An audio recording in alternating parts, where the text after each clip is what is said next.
You're listening to the Real Estate Runway podcast, powered by Quattro Capital, where we are all about alternative business and investment strategies to help you amplify life and maximize wealth. Here's your host, the recovering engineer turned multifamily investor, Chad Sutton.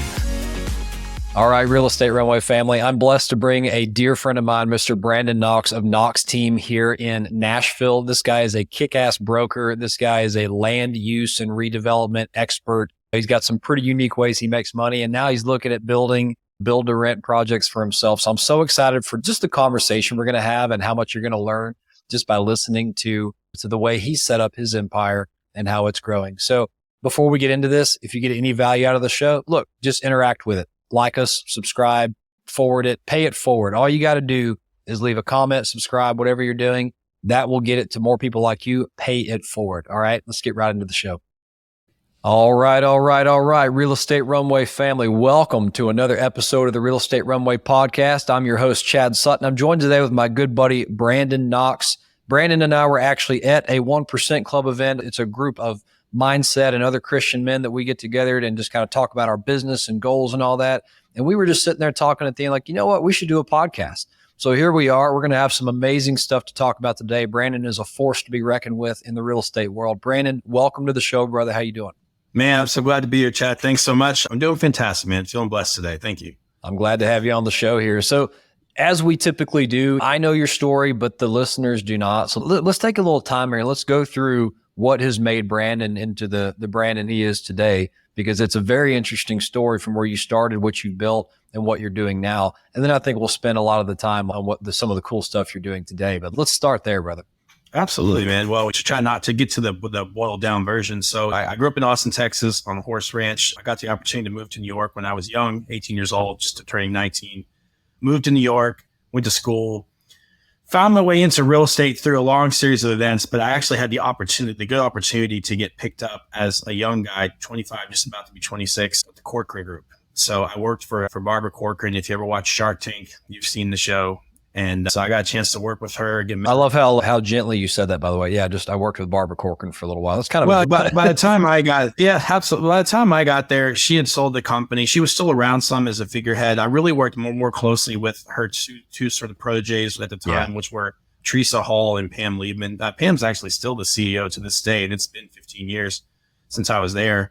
Anyway, so I was working in Manhattan doing new construction sales, mostly condos, townhomes, co-ops. And then we moved to Nashville in 2013. My wife had grown up here. We decided we wanted to raise our daughter down here and then not in Manhattan. And so we moved here, but I kept working in Manhattan for 2 years. And so basically I would go back and forth every 10 days. If you were a client and you would call me up at night and like, hey, I'd like to see condos tomorrow. I'm like, I could probably meet you about 10 and then get on a plane, fly up there. So I did that for 2 years till we found out our second child was coming. And I was like, okay, I can't keep going to Manhattan, leaving my wife with 2 young kids. And so I quit that and I started this development thing to sort of try to make up for the New York money that I was used to.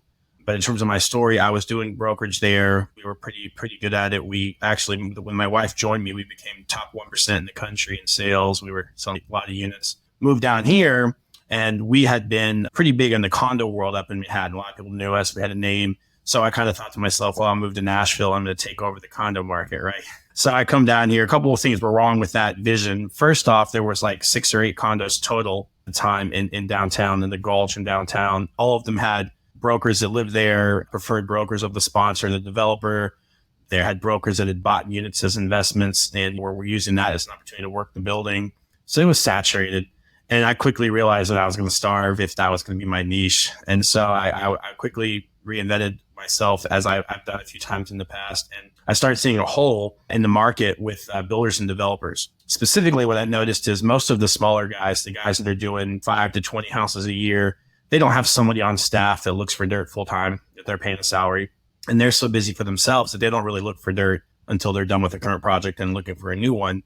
So there were these huge gaps where a builder would buy some lots, build a house, sell the house, then look for more. And that'd be a year gap. So what I started doing was meeting every builder and developer in town that I could, coffee, lunch, whatever I could get, and learning who they were, where they liked to build, what product they liked, and kind of what their buy box was. And so I'd find out this guy wants to build only in Green Hills, only on the south side of Hillsborough Road. And this guy wants to build in East Nashville, but he doesn't want to go past Gallatin, whatever. And so I started to find dirt that fit what they wanted to do and then bring it to them. And in exchange for that, I would get the back end listings. And I really started blowing that up. And honestly, we became number one in the state. We've been number one in the state in terms of new construction sales and sales for a team 6 times in 10 years. So I started doing that a lot. And then as that progressed, I started to notice another hole with the builders, which was they were taking all these dirt, taking all these lots, but a lot of times their banks would tell them they had to stop. What I learned is that most of these builders were working off of officers' guidance line credits, master facility lines, and they'd have a line of X dollars, but the bank would say, well, only a certain percentage of that can be used for specs. So what was happening is the guy would go out and buy 10 lots. He'd want to do all 10. Say it was a cul-de-sac in Brentwood or something.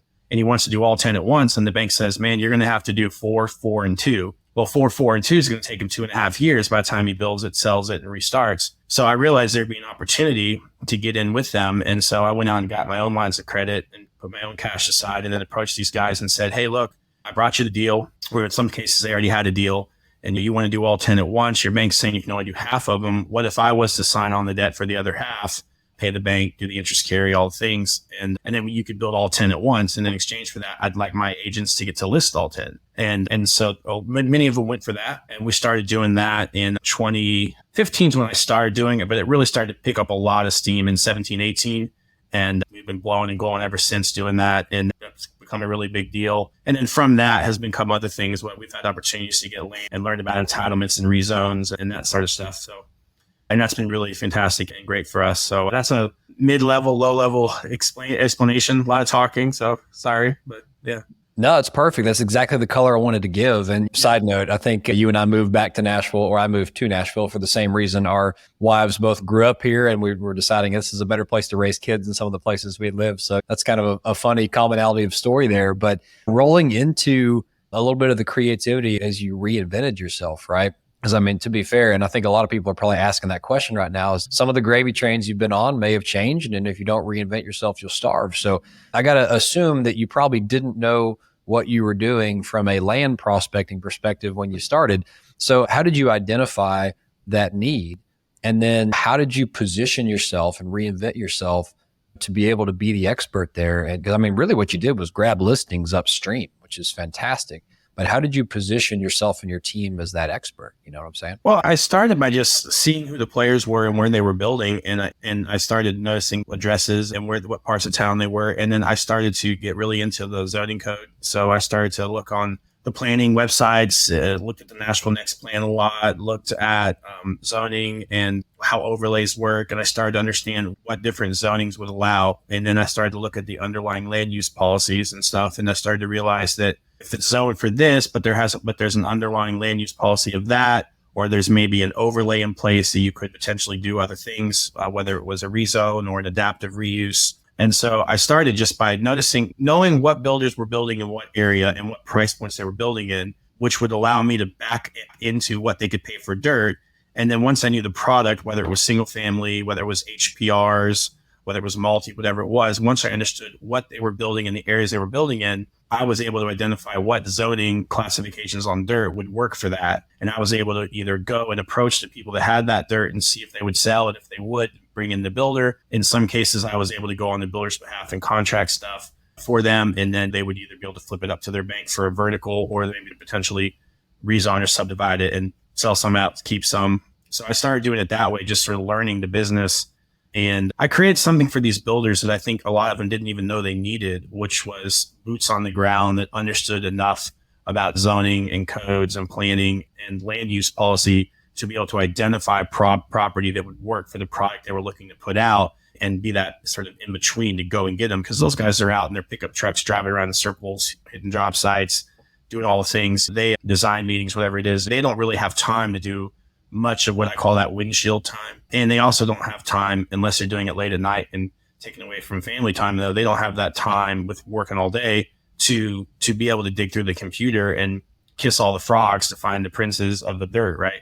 So that I sort of created a niche that way. And then next thing I knew, 70 plus builders were utilizing me for that. Yeah, that's pretty huge. And I think you mentioned it well. You have to kiss a lot of frogs. It's a numbers game, really, in anything you're acquiring, folks. It's a numbers game to weed through the minutia and stuff that's either never going to sell or isn't going to hit the zoning requirement or whatever happens. Now, and this may be later, I may be jumping ahead, but Did you get involved at this point with like helping them change the paper, change the zoning at this point? Or would the builder really take over from there at this moment? Yeah, well, so the builder would do that at first. The builder would do that, but I had the opportunity to learn and sit in on a lot of those. And I had the opportunity as I started to do this stuff for these builders and I started to become sort of an important cog in their wheel, if you will. They started to bring me other things. Hey, I've got this acreage here. I'm wondering about this. Or, hey, I'm not going to build this over here. It's kind of zoned for this. What do you think it'd be worth if we zoned it for that? And they were asking questions where I'm like, I don't really know what it would be worth if you changed the density or the zoning. So I started to look into that. And then I started to understand the process that national government goes through for rezones or SPs, which is a specific plan. I started to understand that language and I started to understand who the land planners were that did that and take them to lunch, ask questions. And I had a couple of guys that had some swaths of land that they were in the early stages of taking through rezones and doing SPs on. And they kind of brought me in early so I could A, see that process, and B, understand like what their end game for that dirt was so that I could go out and try to shop a buyer that would sort of be in position to close contingent on them having a successful rezone. So they kind of knew what they were working for. I would go find a buyer. Piece of land is zoned for 7 houses now, but they're trying to get it zoned for 70. Buyer says, we'll buy it at X dollars if it is zoned for 70. And then the guy I'm working for knows, okay, I've got this person in the wings waiting to close and I know what the price is. So they kind of know what they're working for. So I got to witness and go through a lot of those and be able to get those deals to come to fruition and then see them get flipped. And I got to see the spreads that some of these guys were making. And I started to realize that a lot of these guys were actually making more money on selling the paper than they were on the building and selling of houses. That was really eye-opening for me. I love that you said that. And it's been it's been something I've noticed as well. Now, as a reminder, Team Quattro, we do not build ground up. That's by design, and it may change, but today it's by design. But we've looked at a lot of projects and land that comes our way. Like, I wonder if I would want to build on that. And it's so interesting to see that when you just go look up the city records, right, or the records on the dirt, you're like, holy smokes, that dirt traded for like $100,000 and they're selling it for $3 million right now. And they've owned it for 6 months, changed the paper, or maybe a year. It's amazing. I've seen some basis is there. I've seen some insane spreads created in a year or less. I mean, insane. Yeah. And the interesting, and I guess let's talk about risk for a second, because you probably know this a little better than I do. Like if you're going to play in the land development game, and I don't mean horizontal development, I just mean getting it rezoned, re-entitled, ready for the project. How much risk is there to picking up the property or even just tying it up and then getting the paper changed or possibly failing at it versus what a builder takes on, right? Which is all the hard costs and the time and things of that sort that go with a build. Well, it's not for the faint of heart. I'll tell you that much. And there's a lot of wholesalers out there. So when I started doing it in 2013, there were wholesalers, but not like now. I mean, now I feel like I get a call from a wholesaler every day. It's got some dirt he's trying to flip. Yeah. He's got in contract for $50,000. He's trying to flip it to us for $57,500 just to make $7,500. But I mean, it's everywhere. It's prevalent. No harm, no foul with that. But to answer your question, there's several ways to do it. The way that I've seen it is the lowest risk. And you do need to make sure you've got the capital to close if it comes to that. Yeah. But the way that I've seen that people have been very successful at it with the least amount of sort of risk and capital at stake, if you will, is to go through just to contract a piece of land at a price that the seller wants. That's maybe a little bit more than the land is worth right then based on that zoning. The seller's happy because they're getting what they feel is top dollar. And the buyer, and in exchange for the top dollar, you're getting a year and a half, maybe even 2 years, depending on how big it is, to close the deal.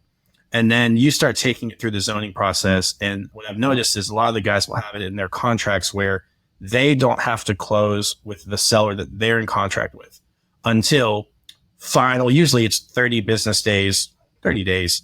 So that's 30 to 45 days, depending on weekends and business days and calendar days. They don't have to close until the final SP is approved. And then there's a month or so after that. And so in Nashville, if you're doing an SP or a rezone or even an adaptive reuse, but those are quicker. If you're doing an SP or a rezone, you're looking at a minimum of probably 6 months to a year to get that done. SPs take longer. Rezones are a little shorter because they have to have council readings. So when you go initially, you have your first, second, and third council reading. So the way a lot of these guys structure it is, I'm buying your land, Mr. Farmer will say. I'm buying the developer, buying the farmer's land for X dollars, and I don't have to close on the farmer's land until 30 days after the third and final council reading when it becomes a bill and is signed by the mayor.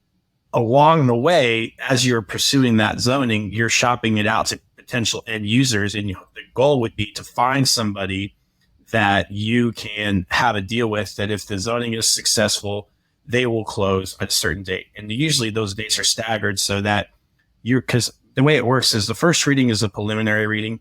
The second reading is where they have a public hearing. That's the one where if anybody is opposed to the project, they can from the community or otherwise they can stand up and be heard. That's usually the reading where it's either going to die or go. If you get past the second reading and you still have a recommendation of approval from the council, from planning, and from the sponsoring council person, the third reading is more or less a rubber stamp, more or less.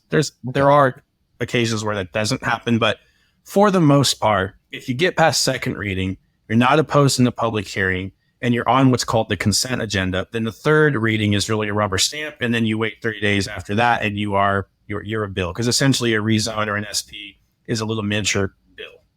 So you get it with the end user that they have to close after that they have to close within 30 days of that second reading, or in conjunction with the third reading when it is approved with the conditions that it's going to be approved with. You have to close then, but you're closing with the original buyers at least 30 or 45 days thereafter. So essentially you're doing a double close, or you're going ahead and buying it early and knowing they're going to take it right out. And if something were to happen and your buyer that you had that was going to be the end buyer was decided like to walk at the 11th hour, you would still have 30 or 45 days to decide if you're going to perform or not, or reflip it or renegotiate your contract. And so they kind of stagger them that way, do I've noticed. Yeah, that makes a lot of sense. It's a good way to minimize risk. And also, I mean, there's certain things you cannot control, right, in this process. So you have to kind of structure the contract accordingly. Nectar understands that raising capital is labor and time intensive, and we exist to solve that problem for you. Nectar provides fast, flexible, cash flow-based financing for experienced rental owners and operators. Whether you need cash for acquiring properties, portfolios, or you simply need it for ROI-generating renovations or expansion of staff, Nectar has your back. Grab your 12-month P&L with debt service and click the link in the show notes below to apply today. Before we go to the stuff you're doing today, you used some words earlier that I want to make sure the audience picked up on. One of those is the economic plan, right? Or the master plan or the economic development committee, or what it's called, all sorts of different things. But the importance of as many times as we preach this on this show, I'm baffled with how many people do not have an understanding of what is going on in their city from a master plan perspective. Let's just maybe chat about the importance of understanding. I just think you have to understand, because what I've noticed, especially as a real estate broker with a lot of younger brokers coming up and even some established ones, is they get a super loose understanding of what zoning means. Like say I'm seeing in Green Hills right now, most of Green Hills on this side of Hillsborough is going to be zoned R20 or R40. So I got a basic understanding that, R20 means I can tear down an old ranch house and I can put 2 HPRs up. And as long as there's 20,000 square feet or more in the lot, I can tear down and put up 2 HPRs, which is a horizontal property regime. Essentially, it's a duplex. And as long as they each take up 10,000 square feet, I can do that. And that is basically true, but it's not always the case. There are a lot of other things that come into account. Lot compatibility, frontage, setbacks, easements, overlays, utilities. There's just so many things. And so what happens is somebody takes 10 minutes to go on Nashville.gov and read that, hey, R20 zoning means 1 or 2 family. Okay, I got it. And then they run around town telling every builder that they understand it. And hey, you should buy this lot. It's zoned R20. Yeah, we can pay $1 million for a tear down in Green Hills because you can split it $500,000 aside and you can spend $1.5 million and build 2 houses. You're in each one for 2 and they'll sell for 3. Look, there's $2 million. It's going to be great. It's just not the case all the time. So you have to take that next step to understand what the base zoning is, but then what the land use policy is, what, if any, overlays and how those are come into contact with the zoning.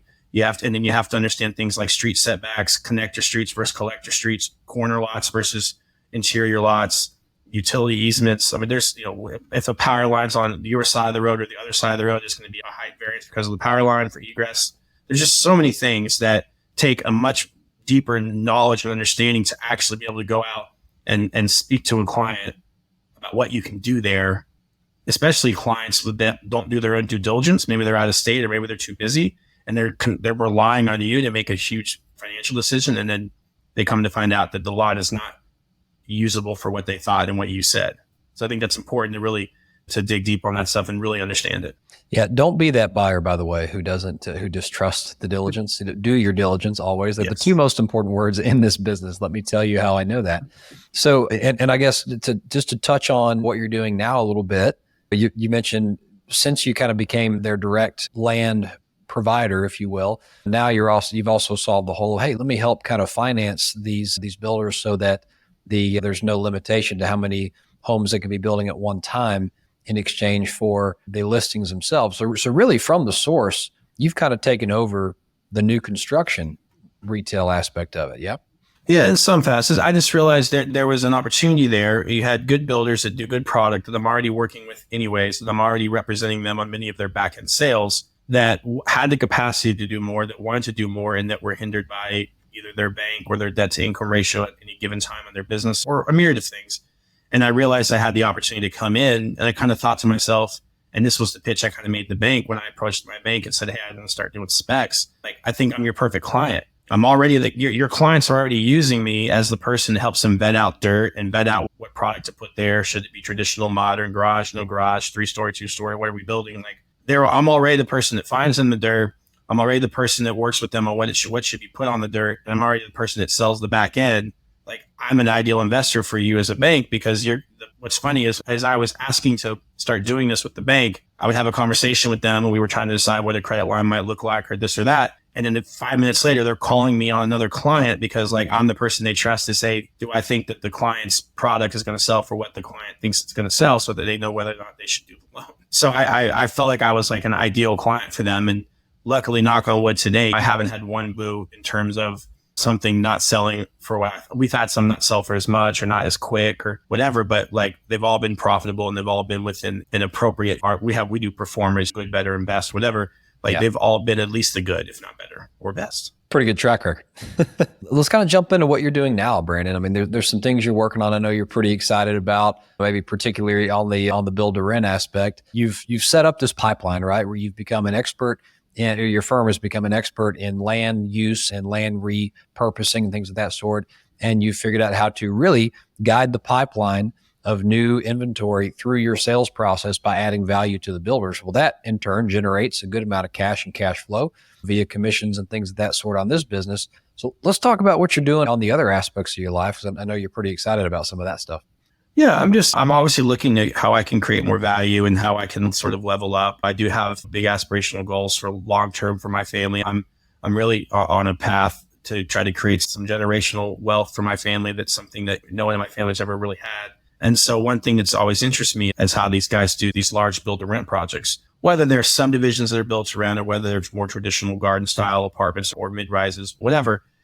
That idea, and what really struck me was I had a rather large tax bill last year and I was lamenting to my CPA about it. And he kind of explained to me that, hey, let's just say you had, because I've got some land, I'll get to that. Let's just say you had built this building and it was built, the depreciation on this building and the way we could do the cost segregation and the tax credits you would get for building it with certain environmental standards, those things would offset most of your taxes. And I'm like, so you're telling me, had I had the building built, had it been leased out and stabilized, and had we depreciated it correctly, my tax bill would be almost nothing. Oh, okay. Like, well, I want to get to that. So I've been buying land and I've been entitling it and working to use the proceeds from my other business, the spec business and my brokerage business to pay the land off. So now I'm sitting in a position where I have almost 1,000 paid for lots. And there's zone for multifamily. There's some RM zoning. There's some MUL zoning. So I can essentially do large groups of townhomes. I can do apartment buildings, traditional stacked flat apartment buildings. I can do mixed use with the retail and commercial and restaurant components. So that's exciting to me to figure out how that next level will look like, because the hard part's been done from a standpoint of getting the dirt paid for. So there's no debt and monthly note, and then getting the zoning in place. So to answer your question more succinctly, my next step is to figure out how to actually get those buildings built, get them stabilized, and start to utilize the tools of depreciation and cost segregation on those. I love that, Brandon. And in your kind of thought process, we were talking about this, I think, a couple of weeks ago in Atlanta. Why in your mind do you think it makes more sense to acquire the land, pay it off, and then build it rather than just go buy the asset specifically. I mean, we were having a basis conversation. I think the way you said it was Well, first of all, you're a great example. Both ways work.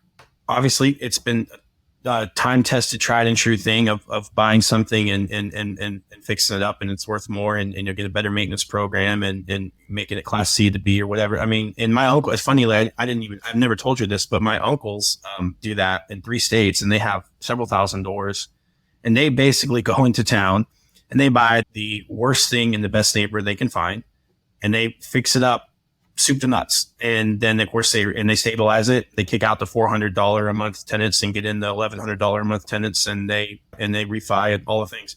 I don't really know that world. And the world that I've been learning is the other side, which is creating a similar amount of equitable spread by getting dirt cheap or cheaper and creating entitlements which have a value, and then using the value of those entitlements as a portion of the down payment and capital needed for the next step, which is the actual construction of it. What I like about it is if you buy land cheap and you rezone it, you've created a certain amount of value there, which is now locked into the deal. That return, if you want to call it, is locked into the deal. So you've made money essentially on paper one way. Then you go to build it and it's finished, but you're not selling it. And so you've created another round of value and equity because you have what the developer cost is and then what the market cost is. And you're not going to capture that which a developer would normally build something turnkey and then sell it. So you've got the dirt value locked in. Now you've got the value of the finished units, cost to deliver versus value locked in. And then you get them stabilized and rented. And then you've got the appreciation over time, which it goes up, plus minus the depreciation and the cost seg. So at the end of the day, say 15 years later, you go to sell that. You're going to get the original value of the dirt that you entitled. You're going to get the original value of the unrealized monies that the developer at the time would have gotten. You're going to get all the appreciation. You've enjoyed whatever the cash flow is along the way, and you've been able to depreciate it and cost segregate it on your taxes. So to me, it's like a 4-way win is how I'm looking at it in my head. Yeah. And that's why I'm interested in doing it that way. And you're doing it in your own backyard versus having to go necessarily where the deals are, which may or may not be in your market or even your state. Like my uncles, as I was mentioning, they're all, and I know you're in 6 or 7 states. You got to go everywhere to find the deals. I do. I can create the same idea right here, 20 minutes from my house. Yeah. And I wanted you to say it just that way because folks, this is a different school of thought, right? And what I do not advocate, and because I've seen the basis step ups, I do not advocate if you're going to try to develop, or you are a developer, just going and buying land that's already ready to go and then stacking your basis on top of it and trying to hold it. Because usually you've lost a big chunk there in the very beginning.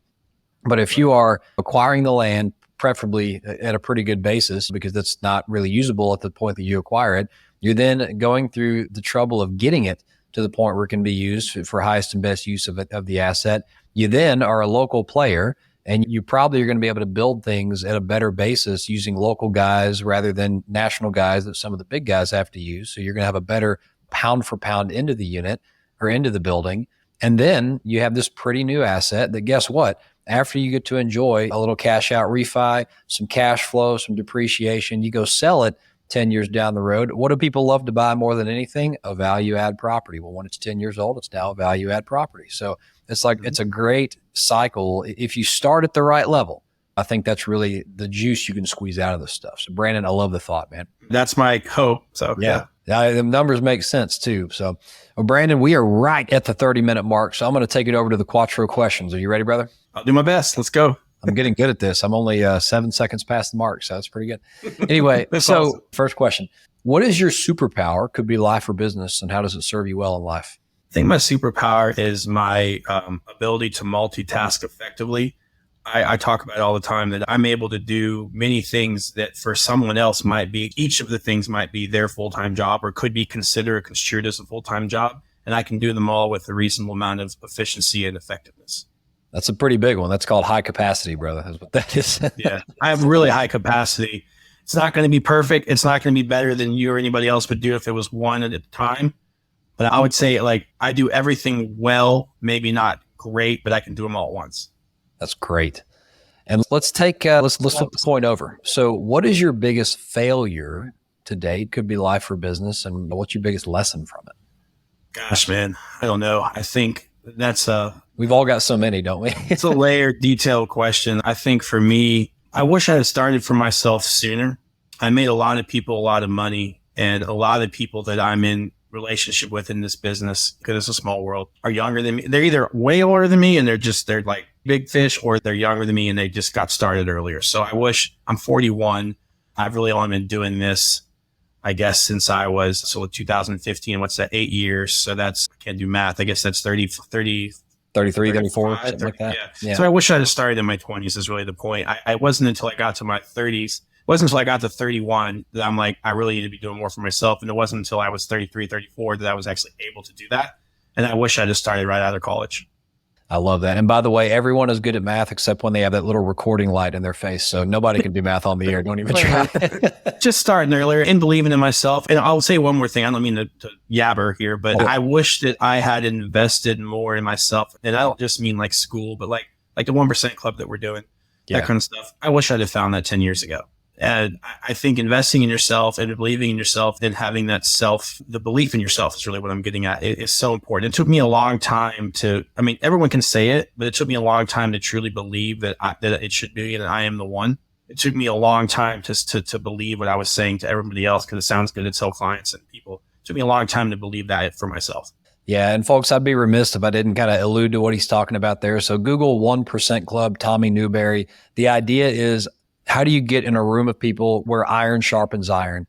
And how do you devote yourself to intentional and relentless growth and realize that mindset makes all the difference? That could be a commercial for Tommy right there. He really should pay me for that. Can we get residuals on that? Yeah, well, we're gonna clip that and send it to him. I think I just sold him like at least 1,000 members. But anyway, the point is, that's the room you got to be in, folks. Whether it's this or something else, find that room, because until you have other pieces of iron sharpening you and you in turn sharpening them, that's the community you need to grow and be better. You're the sum average of the 5 people you're around. So next question, Brandon. We hold philanthropy near and dear to our hearts here. It is one of our 4 core pillars after all. And I love to just mention to our guests on the show that every time we mention what is your philanthropic venture, a lot of times people will go and give on your behalf. So how do you give back in terms of time, talents, and treasures in this world? Yeah, we actually have my wife, if you go to our website, knoxopenstores.com, we have a section about that. My wife is adopted and a big adoption advocate.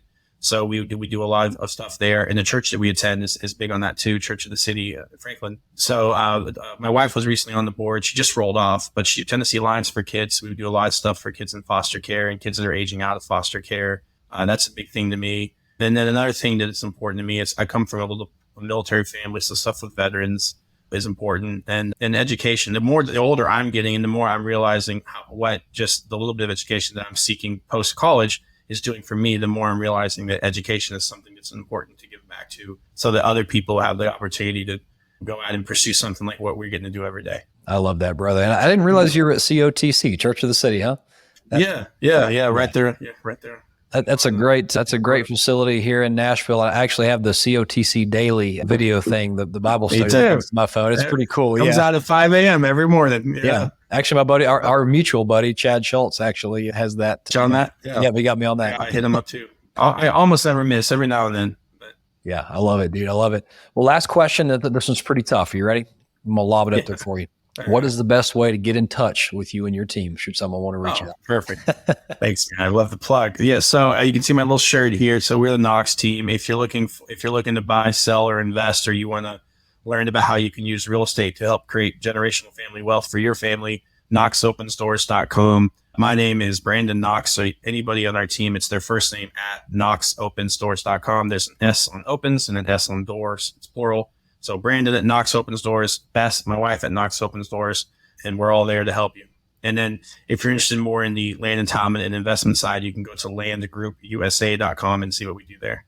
And folks, as always, if you're driving or running or doing whatever you do while you listen to podcasts, just scroll down when you're done with the episode. This will be right there for your clicking pleasure in the show notes. And with that, Brandon, thank you so much for coming on the show today, spitting some value to our listeners. I appreciate you, brother. Hey, man. I love it. Thank you, Chad. Do you manage multiple legal entities? Is your data scattered across various unsecure systems? Is your team spending too much time on manual processes? Do you struggle to meet reporting deadlines? Simplify entity management and compliance with Entity Keeper. Entity Keeper helps easily manage entities, build and maintain complex organizational charts, and track filing deadlines, all in one secure, cloud-based platform. And with automated alerts and centralized document storage, you'll stay 2 steps ahead of compliance deadlines. Click the link in the show notes to learn more and book a demo. Man, family, I hope you enjoyed that episode. So many good nuggets, English is hard, to talking about how you go about in a less risky fashion developing land. There was so many good nuggets in this story. I hope you enjoyed it, and I hope you have something you can take away from it. Again, scroll down, reach out to this guy. He loves to talk about this stuff. And if you're a developer, if you're looking to buy land, or if you just want to talk build to rent stuff, I know he would love to talk with you, especially if you're here in Middle Tennessee. Go have lunch with him at his office. It's a great spot. So look, if you got any value out of the show, like us, subscribe, leave a comment, share it with a friend. Just do something to interact with the show, because it's the only way you can pay it forward and really make sure someone else gets the same value that you did. Okay. Love you all. This has been another episode of the Real Estate Runway podcast. Until next time, over and out. We hope this episode was insightful and brought value to your day. If so, please be awesome and leave us a 5-star review. Find out how Team Quattro can help you at thequattroway.com. Until next time, this is the Real Estate Runway podcast.